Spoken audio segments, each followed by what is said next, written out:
بسم الله الرحمن الرحيم ياسين والقرآن الحكيم إنك لمن المرسلين على صراط مستقيم تنزيل العزيز الرحيم لتنذر قوما ما أنذر آباؤهم فهم غافلون لقد حق القول على أكثرهم فهم لا يؤمنون إنا جعلنا في أعناقهم أغلالا فهي إلى الأذقان فهم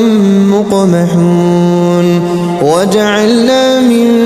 بين أيديهم سدا